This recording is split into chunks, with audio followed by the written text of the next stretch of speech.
Veuillez vous asseoir. En ce temps-là, Jésus disait à ses disciples, méfiez-vous des faux prophètes qui viennent à vous déguiser en brebis, alors qu'au-dedans, ce sont des loups voraces.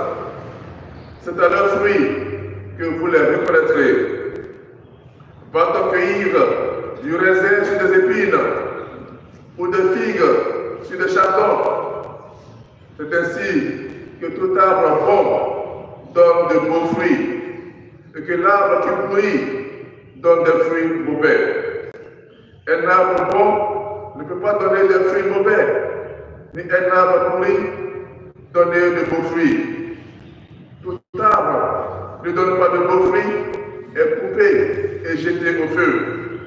Donc, c'est à leurs fruits que vous les reconnaîtrez. Veuillez vous lever. Acclamons la parole de Dieu. Louange à toi, Seigneur Jésus. Frères et sœurs bien-aimés, depuis le lundi, la liturgie nous donne de méditer l'expérience religieuse d'Abraham, notre Père dans la foi. Abraham, sur l'invitation de Dieu, a tout quitté. Son pays, sa parenté, sa terre, ses dieux, pour suivre le Dieu unique, le Dieu invisible. Parce que les Chaldéens, les Mésopotamiens et tous ceux qui vivaient à cette époque et dans cet environnement avaient beaucoup de dieux, beaucoup de dieux. Dieu du soleil, Dieu de la terre, Dieu de la lune, etc. Et qui étaient bien visibles et qui passaient par des médiateurs pour transmettre leur message aux hommes. Mais Abraham est le Seigneur d'un Dieu invisible qui parle directement à lui, s'adresse directement à lui et qui fait alliance avec nous aujourd'hui. C'est une expérience unique, c'est une expérience spécifique. Abraham, une foi en Dieu, Dieu estima qu'elle était juste. Abraham n'a aucune garantie. Il a dit quitte ton pays, tant et pas ici. Mais qui t'indiquerait, c'est lever les pratiques. Aucune garantie. Je donne direct le fou. Il n'y a rien de concret, rien de tangible, puis pas l'aventure.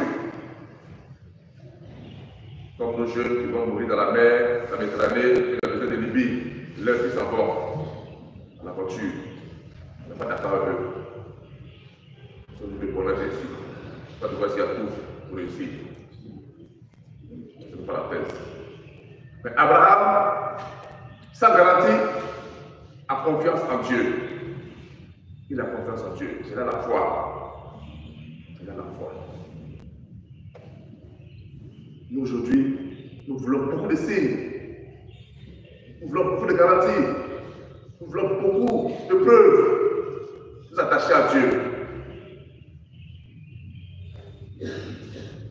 Pensons à notre Père Abraham, notre Père dans la foi. Dieu est le Dieu possible. Il a promis à Abraham que sa promesse va se réaliser. Il a promis qu'Abraham va habiter la terre promise. Il a promis qu'Abraham va des enfants, une multitude d'enfants. Abraham croit. Et je le vois, pour l'histoire d'Abraham jusqu'au bout, il va croire jusqu'au bout. C'est quand même la place à côté de son enfant, pour Dieu. Voilà la foi en Dieu que nous devons avoir. Une foi à laquelle on fait le fou. Parce que le Christ a dit,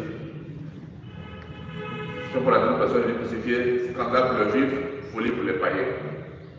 Ce qui est impensable pour les hommes, ce qui est dérisoire pour les hommes, ce qui est rien pour les hommes, ce que Dieu exalte dans le cœur de l'homme pour lui manifester sa présence, lui manifester sa proximité, lui manifester sa tendresse. Alors, ayons confiance en Dieu, même si on voit flou, même si on voit dans l'obscurité, comme dit, je vais me lever. Ayons confiance en Dieu. Je ne peux jamais le décevoir.